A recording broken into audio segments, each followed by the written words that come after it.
আওয়ামী লীগ সাধারণ সম্পাদক, সড়ক পরিবহন ও সেতুমন্ত্রী ওবায়দুল কাদের এমপির প্যাডে ভুয়া ডিও লেটার তৈরি করে গৃহায়ন ও গণপূর্ত মন্ত্রীকে বোকা বানিয়ে নিজ বদলি স্থগিত করা গণপূর্ত বিভাগ নোয়াখালী নির্বাহী প্রকৌশলী সাদ মোহাম্মদ আন্দালিবকে চাকরিচ্যুত ও শাস্তির দাবি করে মানববন্ধন করেছে ঠিকাদার ও স্থানীয়রা।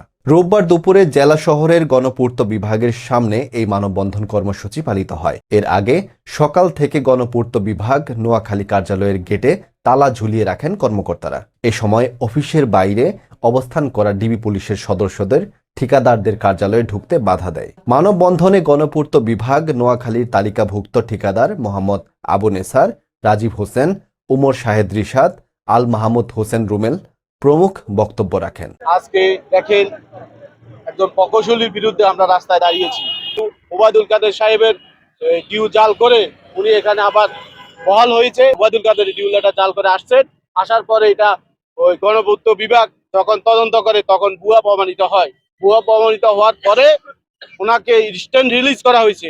আজকে ওনার এখানে শেষ কর্মদিবস এবং আমরা শুধু ওনাকে ট্রান্সফারের জন্য আমরা সন্তুষ্ট নয়, আমরা চাই ওনার দৃষ্টান্ত একটা শাস্তি হোক। এই সময় ঠিকাদাররা বলেন, প্রকৌশলী সাদ মোহাম্মদ আন্দালিব নোয়াখালীতে যোগদানের পর থেকে অনিয়মের মাধ্যমে নিজ পছন্দের ঠিকাদারদের সুবিধা দিতে ইজিপি দরপত্র নিয়ন্ত্রণ, সরকারি জমি বেদখলের সহযোগিতা সহ নানা দুর্নীতি ও অনিয়ম করে আসছে। আমি দীর্ঘদিন এখানে কাজকর্ম করে আসতেছি।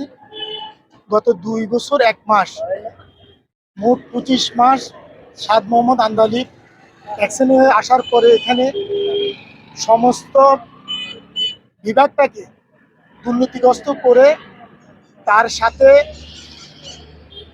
SD1 উপবিভাগীয় প্রকৌশলী এমদাদ হক মিয়া এবং আবিদ মঈনুদ্দিন SD2 এবং জাহিদ হাসান স্টাফ অফিসার, তাদেরকে নিয়ে নোয়াখালী আপনার দুর্নীতির একটা আখড়া পরিণত করেছে।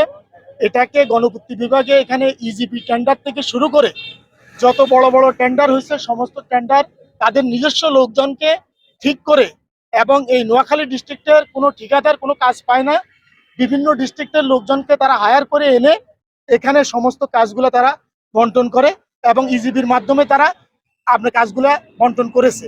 এখন আমাদের দাবি হলো একটাই, আমরা মানববন্ধন করছি, আমরা সাধারণ ঠিকাদার এবং নোয়াখালীবাসী, যে আমাদের মন্ত্রী মহোদয় সুনামধন্য ওবায়দুল কাদেরের ডিও জাল কেন করা হয়েছে, এটার শাস্তিমূলক ব্যবস্থা নিয়ে তার বিরুদ্ধে প্রশাসনিক ব্যবস্থা এবং বিভাগীয় ব্যবস্থা নিয়ে তাকে অনতিবিলম্বে সাসপেন্ড করে তাকে তার বিরুদ্ধে আপনার ব্যবস্থা শাস্তিমূলক ব্যবস্থা নেওয়ার জন্য আমি অনুরোধ করছি।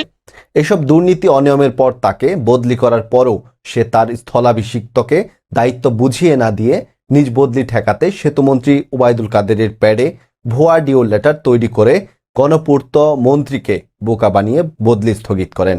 প্রকৌশলী সাদ মোহাম্মদ আন্দালিবের এমন জঘন্যতম কর্মকাণ্ডের কারণে তাকে চাকরিচ্যুত করে দৃষ্টান্তমূলক শাস্তির দাবি জানিয়েছেন ঠিকাদাররা।